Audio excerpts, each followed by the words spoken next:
All right, John, another clean card today. Is there anything can you pinpoint or 7 under? Really, you did your part and not much else you can do? It's always something you can do.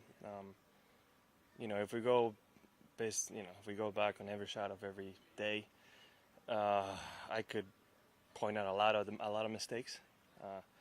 The obvious one yesterday on 4, hitting one ball to an unplayable area on this course. It's a pretty bad shot.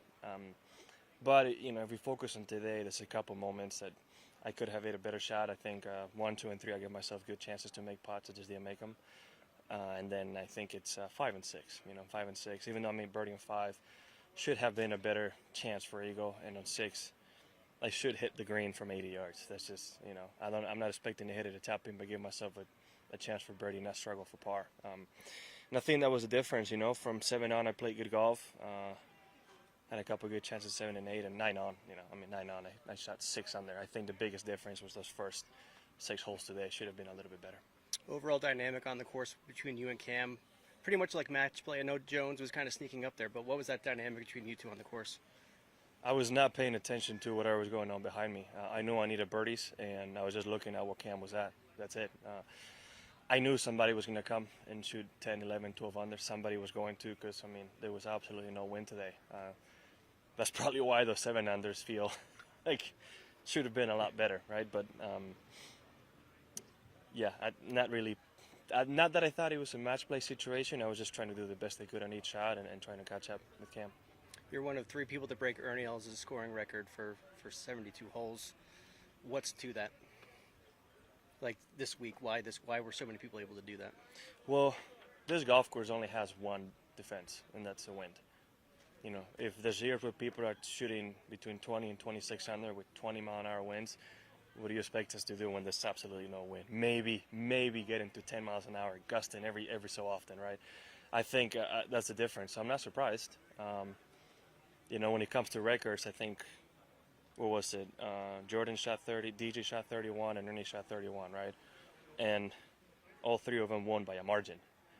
It's kind of weird when you look forward in the records that there's 2 of us that beat that score and lost by 1 and 2. So, I know we did a really good job and we shot low, but I think those 30s and 31 unders deserve a lot more credit than my 33 under. Last one for me before Doug. What do you take away from this week knowing you shot 33 under, you're still world number 1 going forward? I actually didn't know if I was going to stay world number 1. Thanks for letting me know. It's a lot of positives to take, some stuff I've been working on the off season that, was a lot better today. Some of those flighted wedges I hit this week were a lot better than they have been in the past. Still can improve quite a bit, but it's moving and trending in the right direction, so I'm happy with that. My iron play was really, really good. I know I'm usually a ball striker, but it felt amazing, and I hit a lot of great shots today. And even putting was great. My Achilles heel in this golf course has been putting, and this is the first time I've putted good and putted great. So hopefully I can keep that going throughout the season and, give myself a lot more chances to win. Anything else, John? I just wanted to ask you in a broader sense. We know what happened out here today with as good as you guys are in perfect conditions.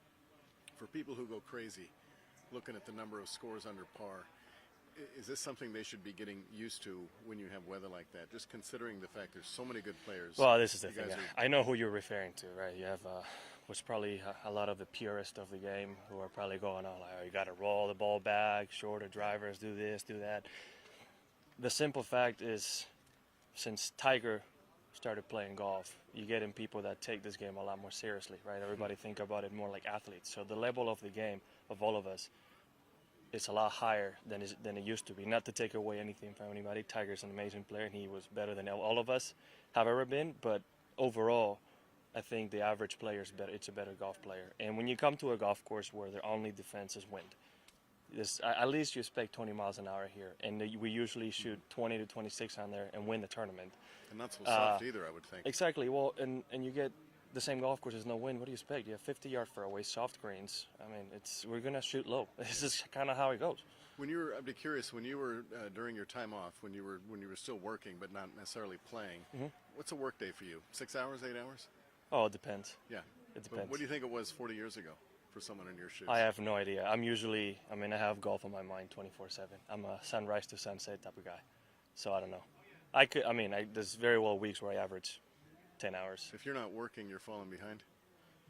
No, this I believe. Do you think that? Do you think that's true for Not always. today's climate? No, I think there's a point of detriment when you do it too much, right? I feel like you gotta understand and know your body. If you're recovering properly and you know you can take it on, I think it's important. But it's not always the case, right? Sometimes you need the rest. Your mind and body need the rest, and I don't think you're getting worse. It's just taking care of yourself. I forgot you tied the birdie record, by the way. Did I? Yeah, congratulations. Oh, okay. Well, thank you. That's all I got for you. Thank you. Thanks, John. See you down the road. Thank you.